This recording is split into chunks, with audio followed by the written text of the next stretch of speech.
Bonjour à tous, une nouvelle émission des Bécauses et puis à l'occasion de la sortie de ces livres, le tome 1 de tous ces Bécauses qui ont parlé de leur expérience, de ce qui s'était passé depuis le début de cette crise sanitaire.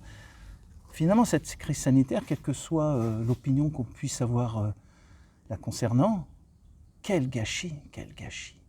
Quel gâchis de voir tous ces soignants qui finalement sont partis du système de soins classique et pour lesquels les patients, nous autres, ne pourront plus en bénéficier. Et, bonjour Sylvie, et tu fais partie de ces soignants qui finalement ont compris ce qui se passait depuis bien longtemps et puis tu avais déjà, et tu vas nous dire quelle profession tu exerçais, mais tu avais aussi d'autres orientations et qui finalement, la crise a fait que tu en as supprimé une. Alors, quel professionnel de santé étais-tu avant cette crise ?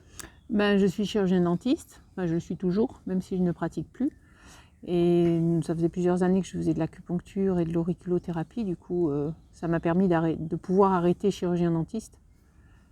Donc, tu exerçais à La Réunion, hein, c'est ça ? Voilà, j'exerçais à La Réunion, j'avais un cabinet dentaire et voilà, que je n'ai plus, que j'ai donné. Tu es toujours à La Réunion ? Tu sais que je n'y suis plus. Tu n'es donc plus à La Réunion ? Je ne suis plus à La Réunion, oui, je suis partie en Espagne par rapport à ce qui s'est passé à La Réunion et partout, au motif impérieux pour partir de l'île, etc. Et mon fils étant en métropole, j'ai voulu m'en rapprocher. Donc je suis partie en Espagne, je ne voulais pas venir en France. Voilà. Si tu devais porter un regard subjectif forcément, puisque c'est le tien, sur ce qui s'est passé depuis 4 ans, en prenant peut-être maintenant, comme beaucoup de résistants, un peu de hauteur. Et quels seraient les mots qui te viendraient comme ça pour résumer, peut-être aux générations qui vont venir, ce qui s'est passé depuis le début de cette crise sanitaire en mars 2020 ? Moi, le premier mot qui me vient, c'est liberté. C'est manque de liberté, du coup. C'est suppression de la liberté. Et c'est un mot qui a conduit ma vie, en fait. Donc, du coup, ça m'a tout de suite fait tilt, quoi. Cette liberté de quoi ? De soigner Au départ, ça a été effectivement... Bon, moi, dès le départ, je croyais pas trop à ce qui se passait, mais quand j'ai entendu que les médecins n'avaient pas le droit de soigner, ça, c'est juste quelque chose qui m'a fait sursauter. En faisant de l'acupuncture et même en étant dentiste, mais moins en étant dentiste, mais surtout l'acupuncture, je vois bien que même si j'ai rien pour...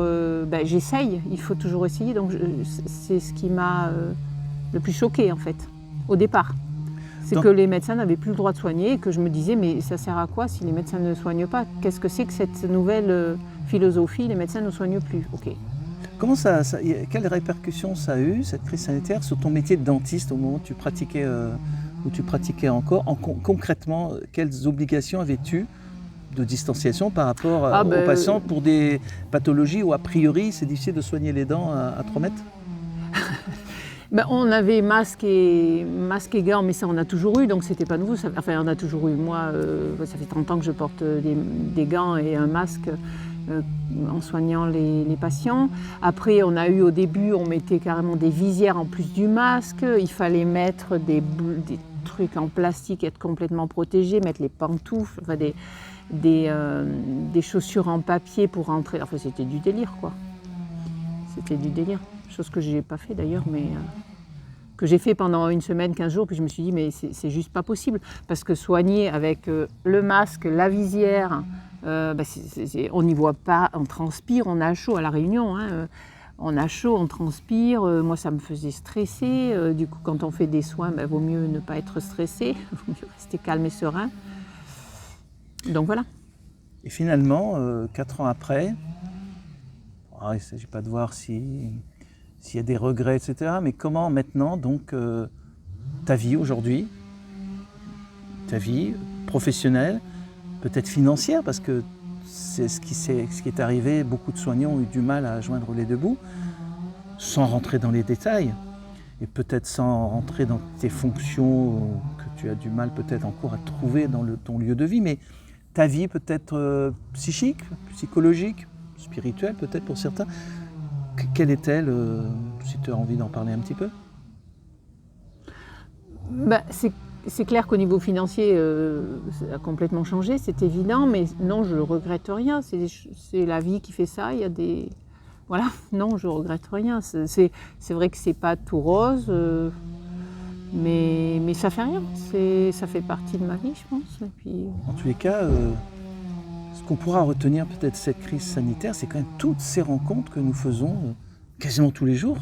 Nous avons fait une rencontre absolument incroyable avec ce couple de verriers, mais dont la passion, on ne pouvait même pas imaginer qu'on pouvait se passionner pour des bouts de verre avec un peu de peinture dessus. C'est clair que ça illumine. Ça donne beaucoup d'espoir. Et... Toutes ces rencontres nous illuminent. Et... Non, puis moi, me fait penser que de toute façon, même si c'est très noir, il y a un côté qui est très beau. Je veux dire, moi je suis très optimiste par rapport, même si je suis je pense être au courant de certaines choses, je reste optimiste sur l'avenir. Tu veux dire que le noir est finalement plein de soleil, plein de blancheur, plein d'espoir? D'après nos amis vitraillistes, il y a plein de couleurs différentes. Donc voilà. Merci Sylvie. Tu vois, tu nous disais que mais qu'est-ce que je vais bien pouvoir dire et peut-être que le silence sera mon dernier mot. Non, tu n'as pas été silencieuse et de par les mots que tu as mis sur ton ancienne vie, ta vie actuelle, ton optimisme, parce qu'effectivement je pense que c'est important de rester optimiste. Bon courage et longue vie dans tous tes chemins à venir. Merci beaucoup Sylvie. Vous voyez, tous ces bécos sont des personnes qu'on ne connaissait pas et puis qu'il y en aura de plus en plus. Voilà, la vie est faite d'une succession d'opportunités avec des gens incroyables qu'on croise probablement dans la rue sans s'en rendre compte. Merci à vous et à très bientôt. Au revoir.